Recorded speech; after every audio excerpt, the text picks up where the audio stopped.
Hi guys, आपका channel पर स्वागत है। देखिए, आपको जो स्क्रीन पर नाम दिख रहे हैं ना, ये बेसिकली सिम्टम्स हैं। ये बताते हैं कि अगर आपको ये सिम्टम्स लॉन्ग टर्म में हैं तो ये कुछ क्रोनिक डिजीज़ को जन्म दे सकते हैं। और हमारे इंडिया में ज़्यादातर लोगों के बॉडी में हमें या इनमें से एक सिम्टम्स देखने को मिल सकता है या एक से ज़्यादा भी देखने को मिल सकते हैं। तो इसका मेजर कारण होता है कि प्रोटीन डेफिशिएंसी।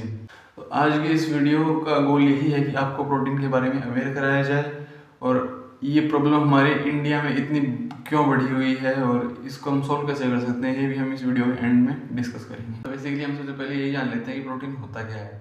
तो प्रोटीन एक मैक्रोन्यूट्रिएंट होता है और ये 20 डिफरेंट टाइप के अमाइनो एसिड से मिलकर बना होता है। जस्ट लाइक कि आपने मोतियों की माला देखी होगी, तो उसमें जो मोती बहुत सारे अलग अलग, मान लीजिए अलग अलग रंग के मोती एक माला में आप उनको डाल दें तो वो जो एक माला बनती है, उसे एक माला को हम प्रोटीन की स्ट्रक्चर बोलते हैं। तो जब 20 डिफरेंट टाइप के अमाइनो एसिड्स एक डिफरेंट कॉन्फ़िगरेशन में अलाइन होते हैं, तब उसको एक प्रोटीन का स्ट्रक्चर बोलते हैं। प्रोटीन जो इन 20 टाइप्स के अमाइनो एसिड से मिलकर बना होता है, उनमें से 9 एसेंशियल अमाइनो एसिड्स होते हैं और 11 नॉन एसेंशियल अमाइनो एसिड्स होते हैं।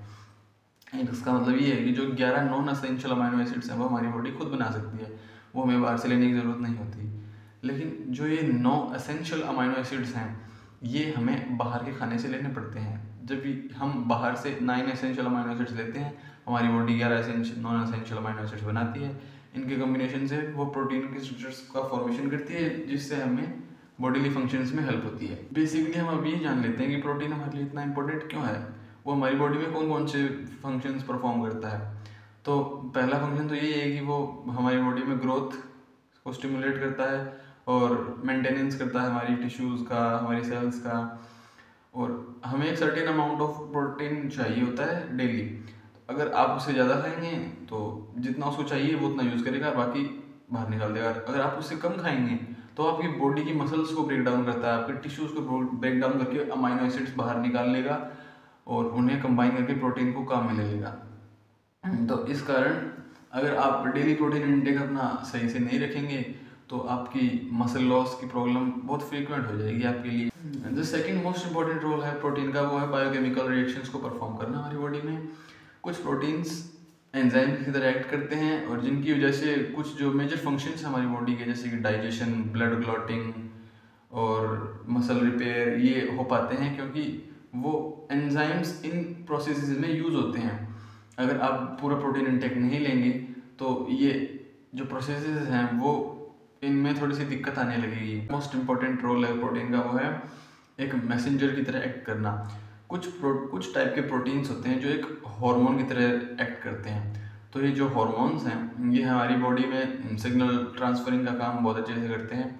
वो सेल्स से ऑर्गन्स तक, सेल टिश्यूज से सेल्स तक, ये जो बीच का जो कनेक्शन होता है उसको मेंटेन करते हैं।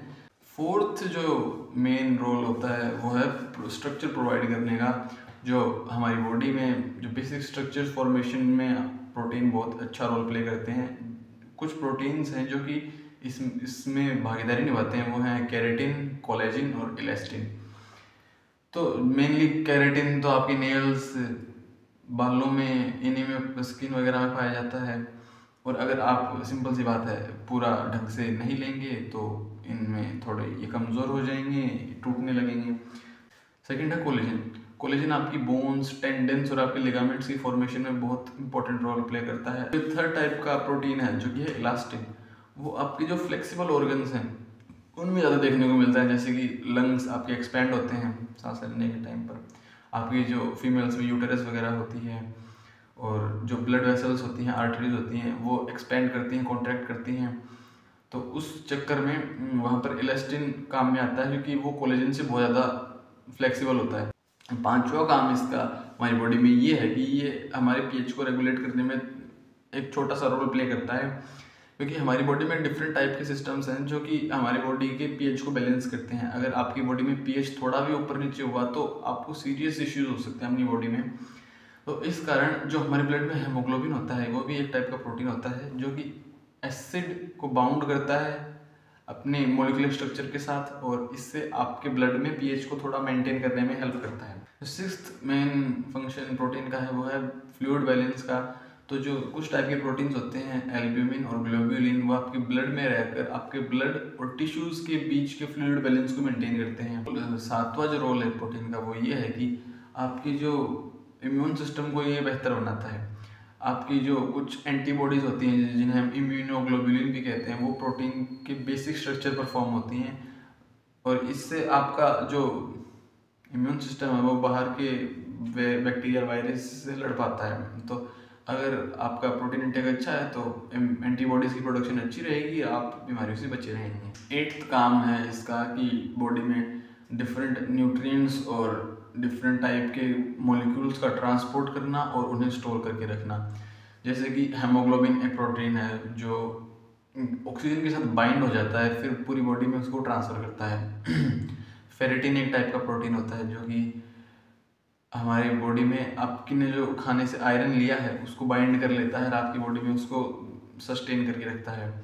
और केसीन जो एक प्रोटीन है वो भी एक टाइप का बाइंडिंग एजेंट होता है, वो भी आपकी न्यूट्रिएंट्स को बाइंड करके रखता है।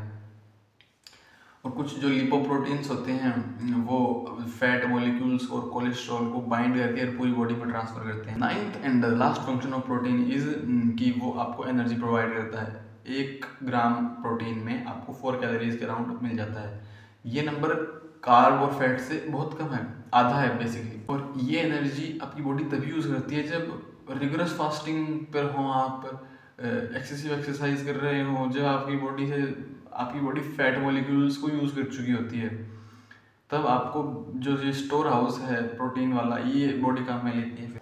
तो ये जो प्रोटीन डेफिशिएंसी की प्रॉब्लम है ये हमारे देश में इतनी क्यों बढ़ी हुई है, आपके दिमाग में चीज़ आ रही होगी तो कि भाई हमारे देश में क्यों बढ़ी हुई है इतनी। तो इसको हम एक एग्जांपल से समझते हैं कि जैसे 40% ऑफ द इंडियंस वेजिटेरियन हैं और जो बचे हुए 60% है वो नॉन वेजिटेरियंस है। ये रिसेंट डेटा के अकॉर्डिंग ये हमारे देश का क्लासिफिकेशन है। तो जो वेजिटेरियंस की डाइट होती है वो ज़्यादा कार्बोहाइड्रेट सोर्स फोकस्ड होती है।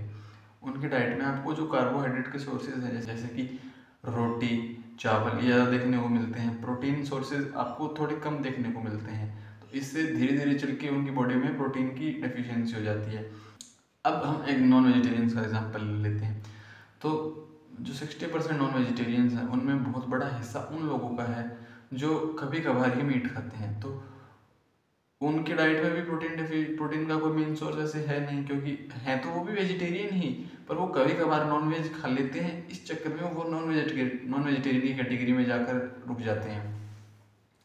तो इनकी डाइट भी प्रॉपर नहीं है। और जो बच्चे 3 to 6% नॉन वेजिटेरियन लोग हैं वो जाने अनजाने में डेली नॉन वेज खाने के चक्कर में ही अपना प्रोटीन इंटेक उनका पूरा हो जा रहा है, क्योंकि वो हाँ ठीक है वो ध्यान नहीं दे रहे हैं, पर वो नॉन वेज क्योंकि ज़्यादा प्रोटीन डेंस होता है इसलिए वो अगर थोड़ा बहुत भी डेली खा लेते हैं तो उनकी प्रोटीन रिक्वायरमेंट्स लगभग पूरी हो जाती हैं। इसका एक दूसरा कारण इस प्रोटीन डेफिशिएंसी का ये है कि जो प्रोटीन सोर्सेज होते हैं वो थोड़े से कॉस्ट रिच होते हैं, जैसे कि डेयरी मीट, ये जो सोर्सेज हैं प्रोटीन के ये थोड़े से कॉस्ट में ज़्यादा होते हैं। तो जो रूरल एरियाज़ हैं, जो पुअर पीपल्स हैं, उनके लिए तो आप प्रोटीन सोर्सेज का वैसे ही छोड़ दो, क्योंकि अगर जेब में पैसा ही नहीं है लोगों के तो पेट भरने पर ध्यान ज़्यादा दिया जाएगा ना कि प्रोटीन सोर्सेज पर।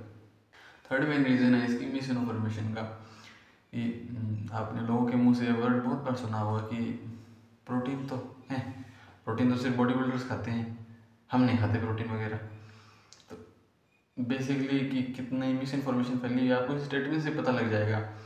और जो एक अभी मिस इन्फॉर्मेशन की बात कर रहे हैं तो इसमें प्रोटीन पाउडर्स की जो रिसेंट स्टडी है उसको भी घुसा दीजिए कि पिछले साल नहीं कुछ टाइम पहले जो रिसेंटली कुछ स्टडीज़ हुई हैं प्रोटीन ब्रांड्स को लेकर हमारे इंडिया में, उनमें से 36 ब्रांड्स को लिया गया। उनमें से 70% जो ब्रांड्स हैं उन्होंने अपने लेबल पर लिखी हुई इन्फॉर्मेशन को ही मैच नहीं कर पाए लैब टेस्ट के अकॉर्डिंग वो, और उनमें हैवी मेटल्स और अमाइनो स्पाइकिंग का भी ट्रेस मिलता है। तो जब ऐसी न्यूज़ हमारी सोसाइटी में बढ़ती हैं तो लोग प्रोटीन से मान लीजिए डरने लगते हैं कि ये हमारी जान के लिए खतरा है और ये सिर्फ बॉडी बिल्डर्स खाते हैं। ये स्टेटमेंट्स, सो कॉल्ड स्टेटमेंट्स आपको बहुत सुनने को मिलते हैं।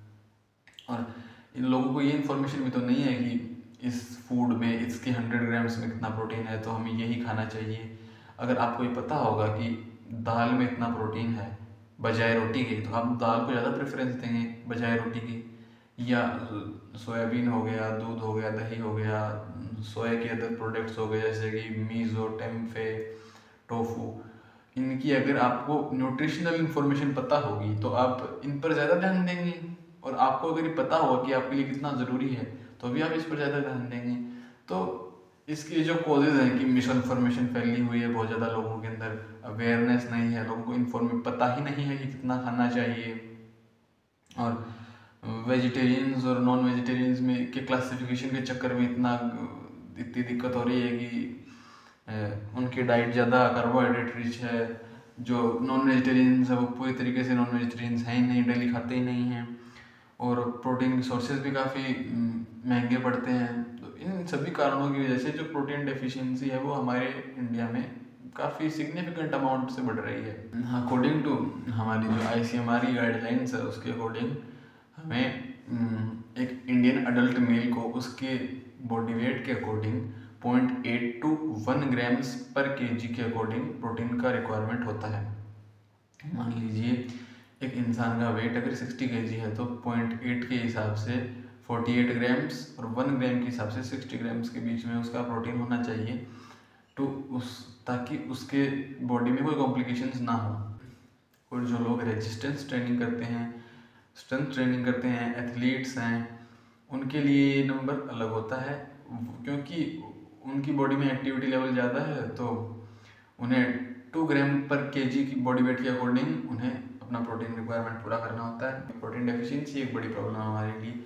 हम इसे सॉल्व कर कैसे सकते हैं? तो अगर हम मास लेवल पर इसकी अवेयरनेस फैलाएंगे तो ही हम इसको सॉल्व बहुत जल्दी कर सकते हैं। जैसे कि गवर्नमेंट कुछ स्टेप्स ले सकती है, कुछ स्कीम्स ला सकती है जिससे जो गाँव वगैरह में अभी भी स्कीम्स चलती हैं जैसे कि मिड डे मील वगैरह, ये पुरानी स्कीम्स है पर गवर्नमेंट के अकॉर्डिंग ही तो इन्हें चलाया गया था। इनका मेन मोटिव यही तो था कि हेल्थ सुधर सके लोगों की। तो ऐसी स्कीम फिर से चला सकती है, कुछ नई स्कीम्स चला सकती है प्रोटीन्स को लेकर कि आपको इतना खाना चाहिए, ये फूड सोर्सेज ज़्यादा इंक्लूड करने चाहिए अपनी डाइट में। एक तो पहले लेवल पर तो कि गवर्नमेंट स्कीम्स वगैरह चलाकर इन्हें प्रोटीन के खाने को बढ़ावा दे सकती है।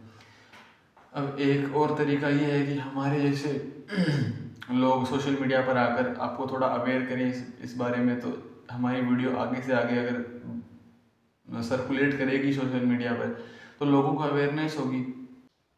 बेसिकली गवर्नमेंट के कुछ एफर्ट्स से और हमारे कुछ एफर्ट्स से अगर इतनी अवेयरनेस बिल्ड हो जाती है लोगों के अंदर तो ये प्रॉब्लम इतनी होगी नहीं, वाइप आउट हो जाएगी। क्योंकि देखिए सिंपल सी बात है, अवेयरनेस नहीं है, अवेयरनेस फैलाई जाएगी, प्रॉब्लम खत्म हो जाएगी, बस बात खत्म, इतनी ही बात है।